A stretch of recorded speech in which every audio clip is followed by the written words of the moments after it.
voice here. So, God is continually calling Israel to a righteous life. He's continually saying, he does all these miraculous signs for them. He shows them all these wonders. He leads them out of Egypt. He brings the 12 plagues on the Egyptians. All of this, he keeps reminding them over and over about these things in the Old Testament. And we start to see over and over in the Old Testament how God starts to raise up certain people, certain leaders, often kings or prophets, David, Elijah, Elisha, and he fills them with his Spirit. And when he fills them with his Spirit, and an interesting thing happens, they align their passions with God. You see God saying, saying that he has filled this person with his Spirit, for example, David. And then you see how David talks about this idea of making God's name great among all the nations. A great example is the story of David versus Goliath, where we tend to look at it as this great story that is. It's a great story of how God can personally deliver us when we put our faith in him. But really, for David, it all fit into God's plan of global redemption. As he has this kind of smack talk to Goliath, he tells him, "This day the Lord will deliver you into my hands." He says all kinds of other things about chopping off his head, things like that. But then he says that all the earth may know that there is a God in Israel. This is his motivation. So all these prophets that he fills with his Spirit and that are speaking his word, they all start also speaking towards this greater redemption plan, which is Jesus.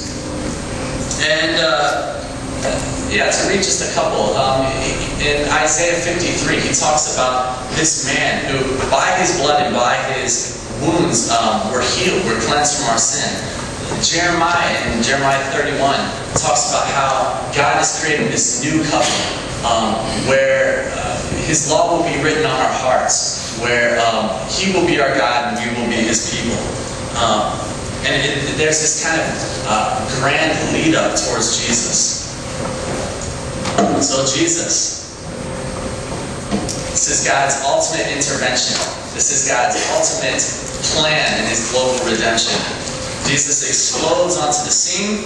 He's born miraculously to a virgin, and it just gets crazier from there. By the time he's 12, even the rabbis are saying, "Man, there's something to this guy." His ministry goes against conventional wisdom. He's very straight shooting. He dodges crowds. He associates with the outcasts.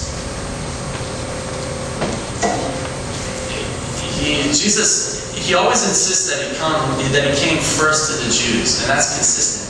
He says that in Matthew 15:24 and other places. But he starts to point towards this new era.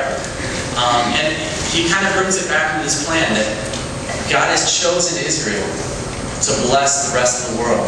And when he's talking to the Samaritan woman at the well, he says this. He says, "A time is coming when you will worship the Father neither on the mountain nor in Jerusalem. A time is coming and has now come when the true worshipers will worship the Father in spirit and truth. For they are the kind of worshipers the Father seeks." God is spirit, and he has worshipers, and his worshipers must worship in spirit and truth. He makes this jump that I think is difficult for the Jews at that time. God is no longer just for the Jews. He is about blessing all nations. And that time has come for the Jews to be the vessel with whom God blesses all nations. This really shakes things up. And eventually the religious establishment, they reject this. They're terrified of this. And eventually they put him to death. And again, we all know this is all part of God's great global redemptive plan. By his wounds we are healed, and by his resurrection, it is confirmed that God has power over death and over sin and over evil. After he returns, he gives kind of his final speeches, and it's interesting the things that he says. Matthew records the final things that he says, and also Luke and Acts records a few final words. In Matthew it says, "All authority has been given to me, therefore go and make disciples of all nations, baptizing them in the name of the Father and the Holy Spirit, teaching them to obey everything that I have commanded you. Go to all nations and make disciples." Not just go to individuals, not go to your neighbors, go to all nations of the world. My gospel is not for the Jews, it's for everyone, for the whole world. "But you will receive power when the Holy Spirit comes on you, and you will be my witnesses in Jerusalem and in Judea and Samaria and all the ends of the earth." So again, he brings in this new concept that's really interesting too. This Holy Spirit that God had given to a few biblical giants in the Old Testament. Now he's saying that all his disciples will be given the Holy Spirit. And that by this power, their passions and their priorities will be realigned to his. And by that power, they will go and make disciples in the whole world.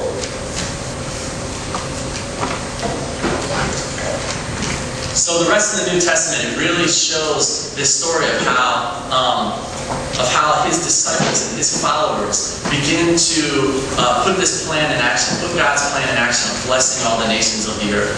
In fact, all the apostles, it's not much of it is recorded in the New Testament, but most of the apostles go out to the world, go into Asia and into Turkey and Rome and Spain and all over. All of them but one are martyred. They become his witnesses in all the earth, even where they're opposed. This is the era we now live in. This is the era where God equips all of his followers with his Spirit, and by that he compels them to make his name great in every corner of the world. And this is the time we're living in. God's blessings have moved beyond one nation. Paul says that there is neither slave nor free, neither Jew nor Gentile. And so that's where we find ourselves. The Bible also tells us the end of the story, which I think is pretty cool. He tells us about what happens, who wins. It's kind of a spoiler. Revelations reveals that God actually wins in the end.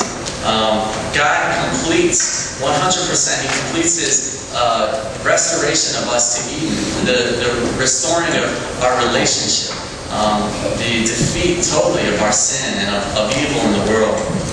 There's a heaven in this plan where there's a new earth and a new creation. Sorrow is wiped away. There's also a hell, which is eternal punishment, which basically just is eternal separation from God. And we see where that took us.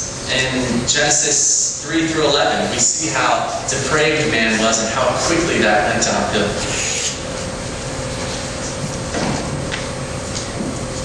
This is what God says about heaven, and I won't read the whole thing, but he says, "The dwelling place of God is with man.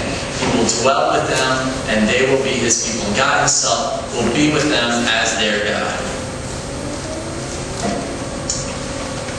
And I just wanted to point out too, Jesus says this really interesting thing in Mark. His disciples are asking about how they will know when the end is coming. And he's kind of talking about some of these signs. And then he says something really interesting. He says, "And the gospel of the kingdom will be proclaimed throughout the whole world as a testimony to all nations. And then the end will come." So this interesting concept of my gospel needs to be preached in all of the world, to every tongue, tribe, and nation. Once it is, then I will return.